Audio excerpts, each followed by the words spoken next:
For reasons that utterly escape everyone involved, you're listening to a bipolar, a schizophrenic, and a podcast. Here are your hosts, Gabe Howard and Michelle Hammer. Welcome to a bipolar, a schizophrenic, and a podcast. I'm Michelle Hammer. I have schizophrenia. Hey, my name is Gabe. I have bipolar disorder. And what are we going to talk about today? Ooh, we're going to talk about a big topic, Gabe. We're talking about violence and mental illness. Who's violent, who's not violent? Gabe, are you violent? Tell me how violent you are. I'm not violent at all, but No? But as I think we've talked about before on this show, when I was diagnosed with mental illness, I assumed that I just hadn't been violent yet. That is how I was 25 when I was diagnosed, and I believed that violence and mental illness were so intrinsically linked that even though I had never been violent, I assumed that the doctors just caught it ahead of time and saved the world, I guess. I don't know. You saved the world? No, I didn't. The doctors did. The doctors saved the world from your inherent violence that would have happened because you had a mental illness, so you thought you would have been violent in the near future of some sort. Yes, because like many Americans, I believed that all violence was perpetrated by people with mental illness because that's what I literally stigmatized myself because now I had mental illness. And before then, I stigmatized all people with mental illness because I believed the pop culture version of all mentally ill people are violence and all violence is committed by crazy people. Oh, okay. That's interesting. I wonder about my history with violence. When I first started really exhibiting symptoms of schizophrenia, not knowing I had a mental illness, I played lacrosse. I know you love it when I talk about lacrosse, Gabe. Love me some lacrosse. I mean, I didn't know, it's supposed to be a non-contact, but you just got to make it look right, and I would just, when I started playing, I was just elbowing, dropping shoulders, hurting everyone, just like I was running around with a maniac. Plus, you're holding a stick, so you could just whack it, and I got it away with a lot of fouls. But, my coach approached me one time, and she was like, Michelle, you play well, and sometimes I see you really, playing for the game, but sometimes I see you playing just to hurt people. And I was like, oh, okay. And I thought about it. I'm like, well, that's because I'm really angry a lot of the time, and I want to win, and I don't want people to beat me. But like I was using it as my pent up aggression. So therapeutic to play sports. Sports took out my anger. That's what I thought I was supposed to be doing. You just you play as hard as you can. But really, I think I was using lacrosse to just really explode. This is really an interesting point that you bring up because for most Americans, we haven't defined violence. And you're thinking to yourself, what do you mean we haven't defined violence? We know it when we see it, but think about it. We consider a school shooting with dead children and you elbowed some people in a lacrosse game as both examples of violence. Now, when we put those side by side, we can really see there's a world of difference between the two. That's true. Being fair, you have a schizophrenia diagnosis. Do you believe that the reason that you were elbowing people and running around in that sport being, quote, violent was because you were a schizophrenic? Or is that just your personality? Or are you just very competitive? Do you honestly believe that this is an example of proof that all mentally ill people are violent because you were so aggressive in a sport? It's not proof that all mentally ill people are aggressive. It was proof that, in ninth grade, I was dealing with a lot of inner pain, just inner turmoil, inner depression. And, something I was always good at was sports. So it's like, I was doing bad in school, but I could play a game that I just learned how to play. And I was just so angry at myself, at my life. I was so depressed, and I just used it as an outlet at the time. And I'm not saying it was really because of schizophrenia or anything. It was just my life of being so sad, so angry, so anything, finally being good at something. I was going to try as hard as I possibly could to be the best player I can play. And I was just going to elbow people. I was going to hurt people to be the best at what I wanted to be. But, maybe over the top on a few occasions, I was throwing elbows when I shouldn't. But I was like, if you're going to set a pick on me, I'm going to elbow you. I love how you say set a pick like I have any idea what you just said. That's fantastic. You don't know what a pick is? You don't watch basketball or anything? A pick, like that thing that coal miners use? Okay, we need to move on. But now let me ask you this. Did anybody ever elbow you? Not the way I elbowed them. Were you ever fouled in the game of lacrosse? Yes. Now, were those people violent? I mean, in college, one girl just completely mowed me down. Did she have schizophrenia? No. Okay, so... Yeah, one girl mowed me. I've got in fights. People hit me in the shoulder, hit me with their stick, I realize that but I could say those three things I just mentioned were provoked by me, I would say, actually. That's fair. You sound like a very aggressive player, and maybe you did go too far. In fact, we'll just own it. Michelle, you're an aggressive lacrosse player who went too far. But yes. Honestly, do you believe this rises to the level of what we should consider violence in society? I mean, for example... Say, you know what? No, because I didn't kill anyone. I was playing a game to win, and I was doing anything I could to win. I'm not trying to, kill somebody. I'm trying to win. My goal was to win. My goal wasn't to kill people. Well, but was your goal to, seriously harm people? Were you trying to, take somebody's arm off? No. I just didn't want them to score. Sure. That's my thing. No scoring. And you behaved this way during the lacrosse game, but did you behave this way in your classes? Oh, not at all. Did you behave this way at home? No. Did you behave this way at the mall? No. Okay, so we clearly have an issue with how we're describing violence among mentally ill people. And the reason that I bring this up is because society has this problem a lot.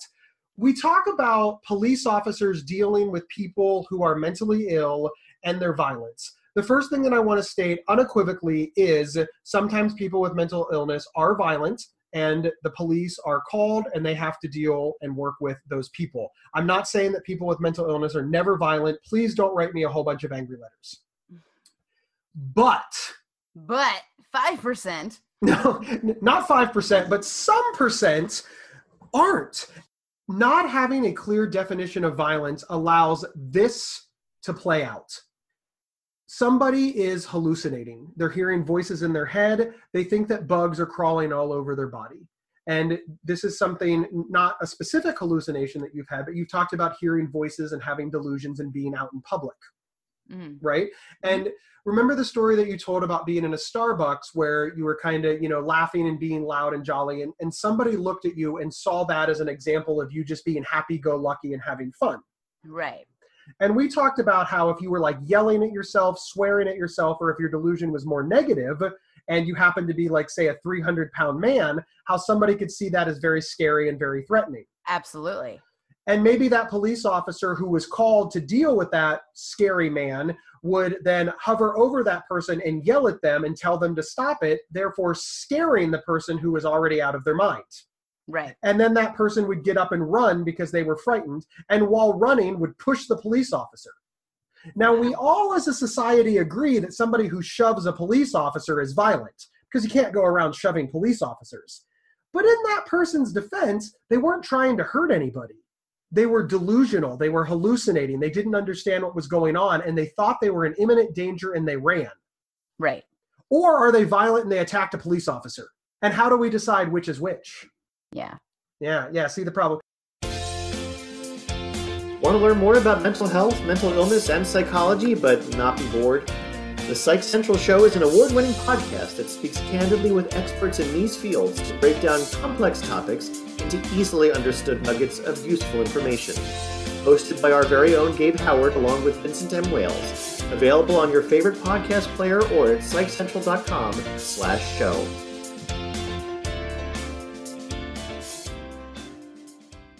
Now, let's talk about bigger things. Let's talk about the President of the United States saying that all mentally ill people are responsible for all violence and that he can predict it. Good segue, Gabe. I'm known for my segues.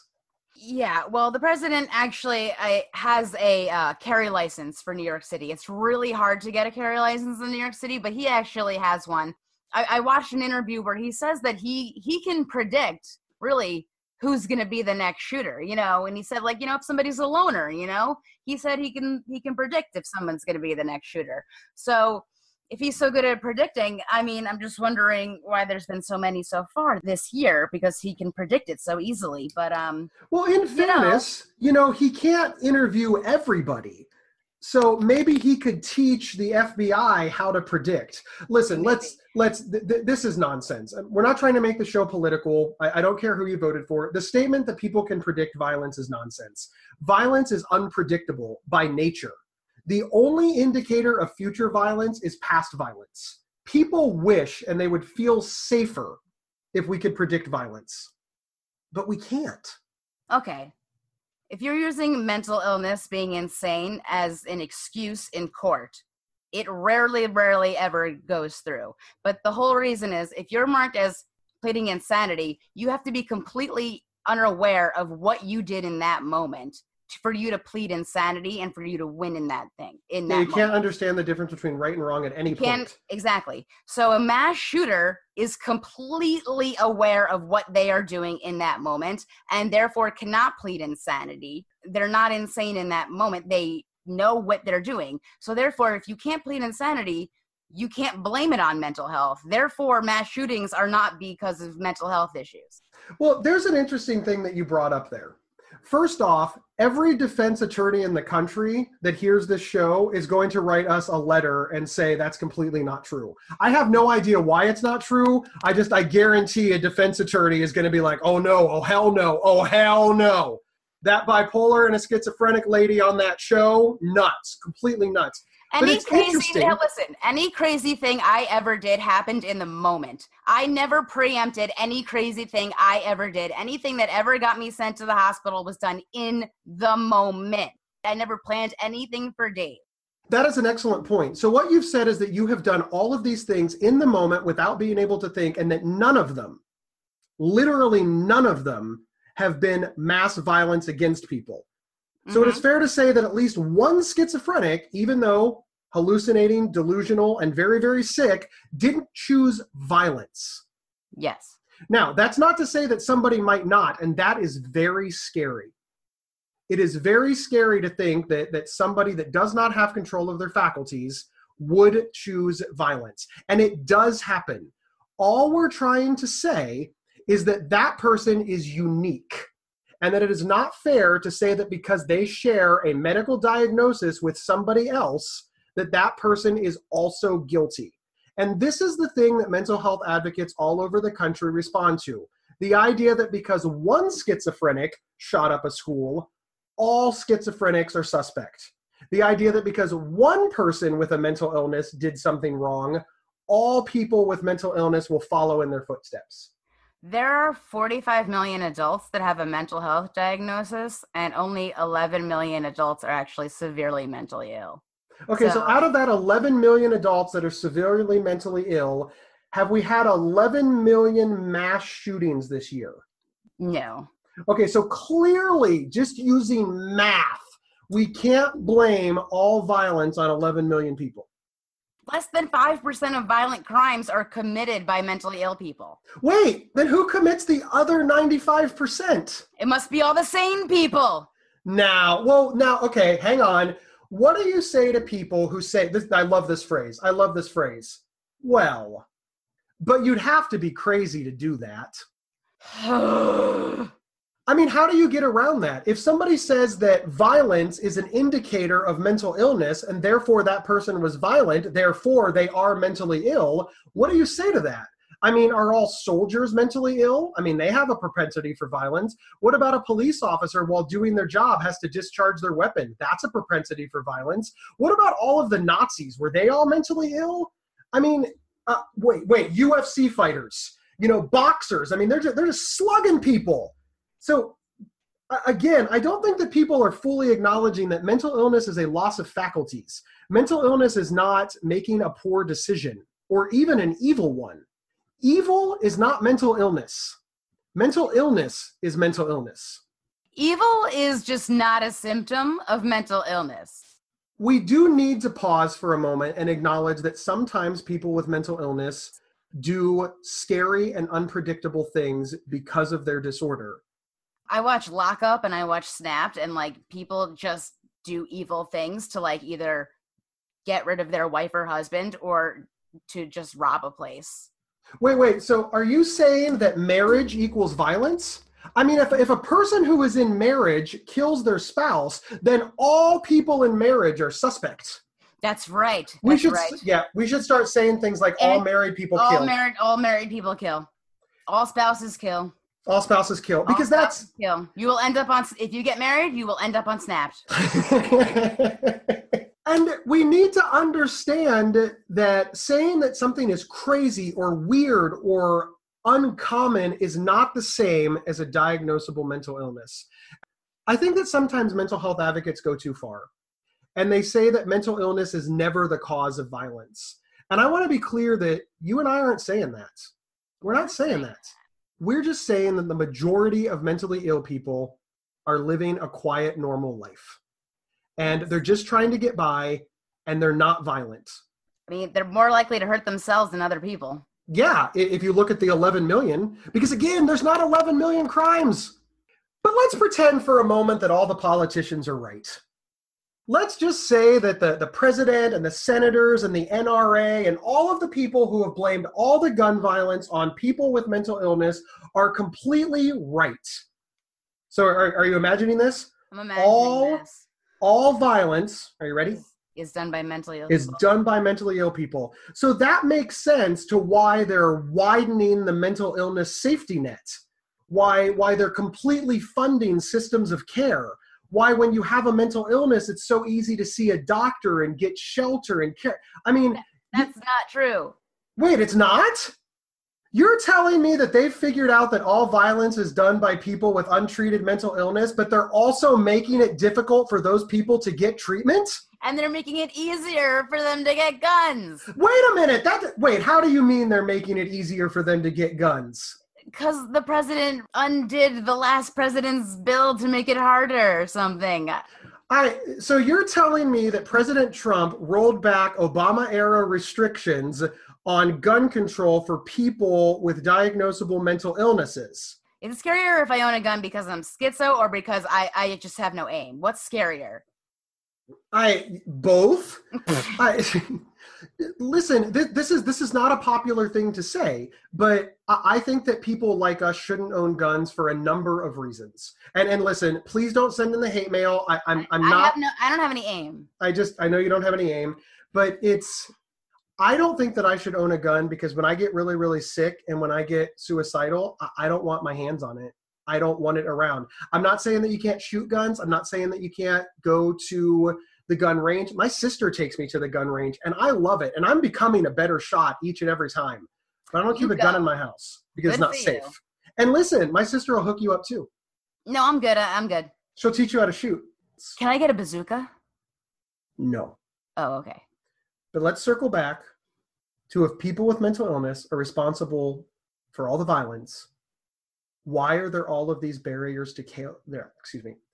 Why are there all of these barriers to care?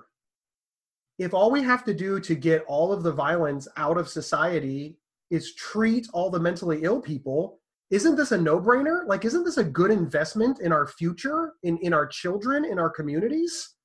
I think so. I'm being sincere. If politicians really believe what they're saying, that all violence is caused by people with mental illness, why are they not helping us? I see your point, and I'm just as confused. Who do I call? Do you think that maybe politicians are scapegoating people with mental illness? It's kind of seeming light, don't you think? But would we agree not to point that out if they would, make a sustainable mental health safety net and help all the people with, major depression, bipolar, schizophrenia, psychosis lead better lives? Would we agree to look the other way on being scapegoated if they just gave us all the resources that we needed to live well? That would be, yeah, I think so. I think that'd be a good trade to make, right? Yeah. You got to wonder how a couple of crazy people with a podcast figured this out, but all of these rich people in Washington can't seem to get it together.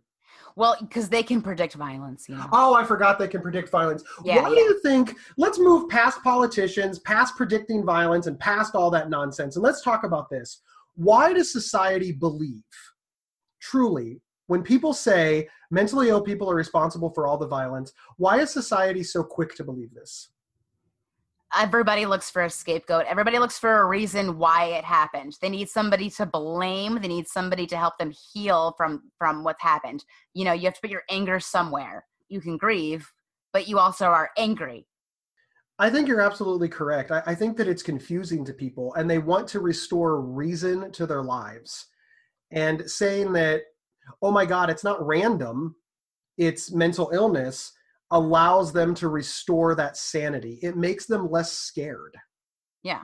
Michelle, sincerely, when people are talking about violence and people with mental illness, more often than not, they are talking about people with schizophrenia. How do you feel about that? It's upsetting. I understand that, but there are so many schizophrenics that have no help that maybe when they see someone showing a lot of signs, they don't know what to do. So they automatically think that they're a dangerous person. So they're just scared. So when they say schizophrenia, they don't know the different types of schizophrenia or the spectrum that it's on or anything like that. So they just see the stereotype. They don't really know the truth. I know we've talked about this a lot, but do you think that it's easier to be a small schizophrenic white girl than it would be to be like a large schizophrenic black man or a large schizophrenic man? Sincerely, do you feel that it's easier because you're a woman? You know, at this time in America, being a white woman is better than other options. It's easier for me just because my hallucinations and delusions are mostly positive and I'm laughing. If I was yelling and screaming all the time, people would think I'm that crazy girl, but I don't think anyone would ever think I'm that dangerous girl. So you can see where, and I'm not trying to put you on the spot, I'm really not, Michelle, but you can see where if you're a scary looking guy having negative delusions and living with schizophrenia, that would probably frighten you, and you're a woman who lives with schizophrenia. So imagine the society that's not educated and that thinks that people with severe mental illness are responsible for violence. That person's probably not going to get a fair shake. And I think that leads to really, really bad outcomes for people, you know, like us. And I know I've kind of tied this down to schizophrenia, so like you, but it all just seems so sad because the information is out there and we're not using it. And instead we're paying attention to all of our fear. And I think it puts people like us in a really negative spot. Yeah. I mean, you could still be a big homeless schizophrenic who talks to themselves angry and who just yells for no reason. They might not be dangerous to other people. They might just be more dangerous to themselves, but they just look scary. So people might call the cops on them and stuff like that. But I mean, yes, it is easier for me being a small white woman because I don't look like somebody who can really hurt anybody. But then again, I've heard the lacrosse stories. You hit them with an elbow and you're done. I also had a really large aluminum stick. One of these days, I'm going to watch a lacrosse game. Wait, why don't you become a roller derby girl? I've thought about it. I'm not good at roller skating. Somehow, I don't think that is a deterrent. I've actually seriously thought about it. Well, you're busy now running your own podcast empire, so yes. You don't have time. Okay. All right, Michelle, to end this show, I'm going to put you on a plane and I'm going to fly you to Washington, D.C., and you're going to stand outside the White House with a megaphone and you're going to convince the president to give us the help that we need. How are you going to do it? I am totally going to go to Washington, D.C. and yell this at the White House. All right, here's what I'm going to be like, yo, Mr. President, here is the deal. You and I both know you don't actually believe that mentally ill people are solely responsible for all the violence in our society. Because if you did, you would fully fund the mental health safety net in our country. But I'll tell you what, if you give me and my people the resources we need to live well and see doctors and live productive lives, you can blame whatever bullshit on us you want. It's the best offer you're going to get. Peace! Hey, everybody. Thanks for tuning into a Bipolar, Schizophrenic, and a Podcast. We will see you next week. I have no aim. You've been listening to a Bipolar, a Schizophrenic, and a Podcast. If you love this episode, don't keep it to yourself. Head over to iTunes or your preferred podcast app to subscribe, rate, and review. To work with Gabe, go to gabehoward.com. To work with Michelle, go to schizophrenic.nyc. For free mental health resources and online support groups, head over to psychcentral.com. The show's official website is psychcentral.com/BSP. You can email us at show@psychcentral.com. Thank you for listening, and share widely.